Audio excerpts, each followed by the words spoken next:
What's up guys, Hybrid Mongoose here. Today's video we are going to talk about a fan-made Mario game that has been made in 2024 called Super Mario and the Rainbow Stars. This game is fan-made and I would say definitely play it before you might not be able to.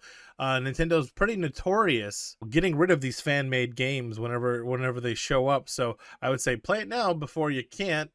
But yeah, let's get right into it.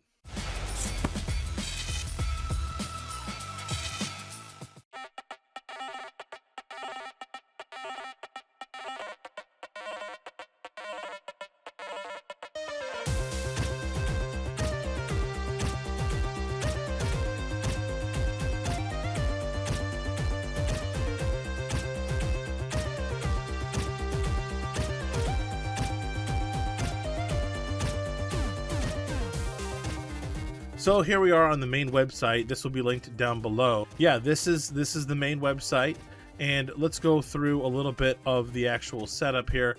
It says about Super Mario and the Rainbow Stars is a project that aims to bring unique traits of Paper Mario and Mario and Luigi series to a fun 2D platform. Explore 7 different chapters, discover new partners and unique worlds, and stop Starnox evil plans.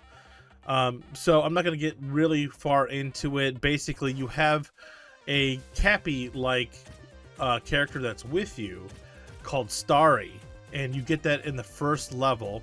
I actually have to hand it to him. The first boss fight was actually pretty hard, and it wasn't just like jump on their head 3 times and you win type of thing like most of the Mario games. So they did a good job of weaving in RPG elements and also platforming elements and puzzle solving elements with Starry. Once you get Starry, you'll notice that a lot of the puzzles and things like that are requiring Starry to get past, like hitting color blocks and just breaking things that are in far off distance. And they did a good job without like holding your hand and going like, this is how it is, because I would actually say the game is pretty challenging. It's not super easy or straightforward, but when you do actually figure it out and you do get past that, it is very rewarding. I gotta say, I love the art style of this. The pixel art is just a little bit different, and just you know, it really reminds you of, like, you know, Paper Mario or even Super Mario Brothers RPG. I really like the actual art style. Like I said, the pixel art looks very good. The only real issue that I had with it was I had to change one of the hotkeys on the PC because I was having issues where I would hit the like slam down button, the alt run button, I believe, or alt jump button, and it was actually it kept minimizing the window. And it might be because I was using an Xbox controller, but I had to change that hotkey because it literally kept changing the emulator screen. But there is actually a way. If you join the Discord, there are directions on how to actually install this on a Steam Deck. So you could actually play on the Steam Deck, which is pretty amazing. I know my buddy Jefferson did, and he got that all working. But, you know, because I'm playing on the PC anyway, and I'm recording here, kind of makes sense for me to just play it here. So, yeah, I had no issues getting the controller working besides that one hotkey issue. Once I got that going, everything was very smooth. I had no issues with frame rates or dips or anything like that. You know, after everything got, you know, tweaked correctly. There was kind of some issues sometimes where I would load the game and it wouldn't fully load, it would stop. But, you know, this is a demo, so, you know, that's normal. For everything to work as good as it does right now is amazing.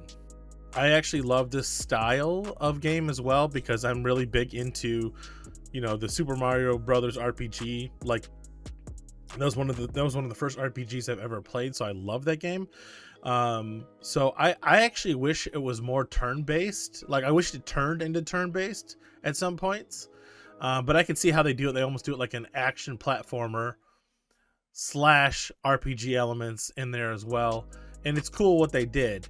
Don't get it twisted. It's really cool what they did. I'm a fan of the turn-based combat like that. So I think it would be kind of cool to actually throw that in there in some places as well. I've only played about 2 hours of the game, so maybe I Maybe there is parts that are like that I don't see that. But after you beat the first level, you kind of get to the overworld. My only other criticism is after I beat a couple levels, it was hard to find. I would go to other spots that were clearly levels, but I couldn't actually jump into them. And it took me a little while to find where the next actual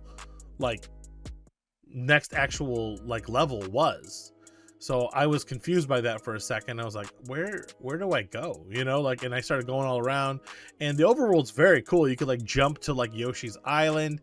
You can use the little binoculars things and like see out into like the water level and all this other stuff. You can see all this stuff that's really cool. I think they did a really good job with the overworld as well.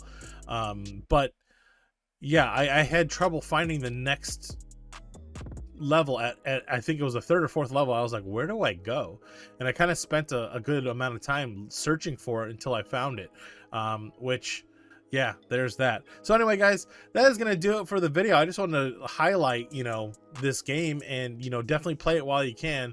Like I said, Nintendo, I mean, not that I wish any ill will on this game, but, you know, Nintendo is notorious for just like going, yeah, fan-made Pokemon game, boom, cease and desist, get out of here. We're gonna sue your pants off if you don't get rid of the game. So I think this person did such a good job that they actually should work for Nintendo. If, in all honesty, this game is amazing. I think it's really awesome. You know, the fact that it's free and just here's a demo, you know, and play it. So that's all that hard work from the developer for 100% free. It's awesome. So anyway, guys, that is going to do it for the video. Hit that like button if you haven't already, and subscribe. It's free. Free. Subscribe now. See you later.